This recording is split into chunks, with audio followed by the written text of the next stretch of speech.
Good day. So today I will discuss about what is agricultural and biosystems engineering or ABI.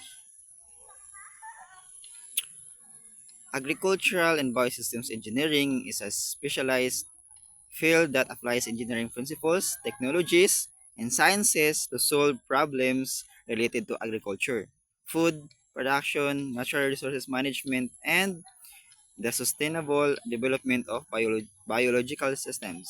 It integrates knowledge from mechanical, civil, electrical, chemical, and environmental engineering with agricultural sciences to enhance productivity, efficiency, and sustainability across the agricultural chain. Importance of ABI to agriculture and agriculturists. First, increases productivity. ABI develops tools, machinery, and systems that reduce manual labor and boost crop yields and livestock production. Second, improves efficiency. It optimizes resource use, water, energy, land, and streamlines processes from farm to market, cutting costs for agriculturists. Third, ensures sustainability. IB addresses environmental challenges by designing solutions that minimize waste, reduce pollution, and preserve natural resources. And fourth is enhances resilience. It helps agriculturists adapt to climate change through technologies like drought-resistant irrigation systems and climate-smart farming infrastructure. And lastly is fifth is facilitates modernization. ABI bridges traditional farming practices with advanced ambitions, enabling agriculturists to compete in global markets. ABI or Agricultural and Biosystem Engineering encompasses four key areas. And first is agricultural power and machinery engineering. So it focuses on developing, maintaining, and optimizing machinery and power systems for farming operations such as tractors, harvesters, and renewable energy solution for agriculture.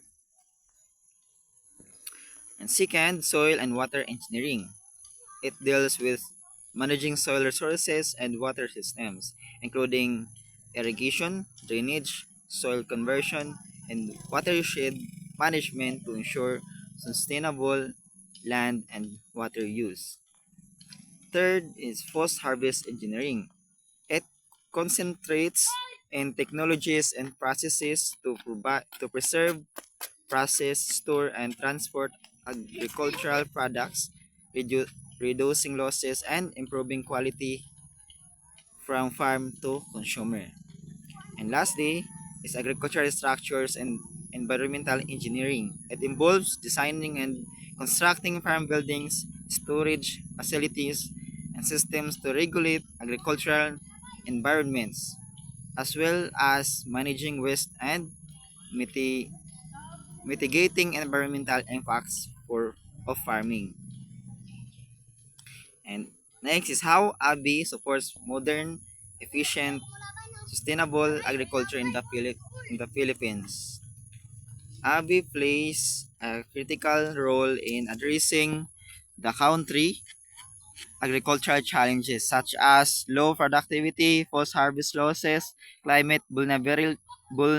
vulnerability, and resource constraints by integrating engineering principles with farming practices.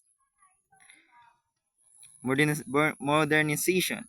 It introduces advanced technologies like precision farming tools, mechanized equipment, and digital monitoring systems to replace manual labor and standardize operations and adapt to contemporary agricultural trends.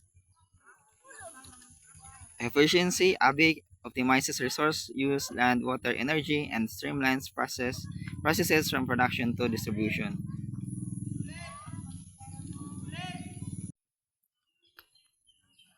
And next is sustainability. It involves solutions that balance productivity with environmental protection, such as soil conservation systems, renewable energy integrating for farms, and eco-friendly waste management practices tailored to the Philippines' tropical climate and diverse landscapes.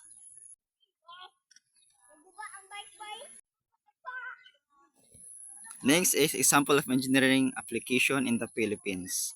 Solar-powered irrigation systems in many rural Philippine areas with limited access to grid electricity, design under soil and water engineering uses photovoltaic panels to power water pumps for irrigating rice, corn, and high-value crops.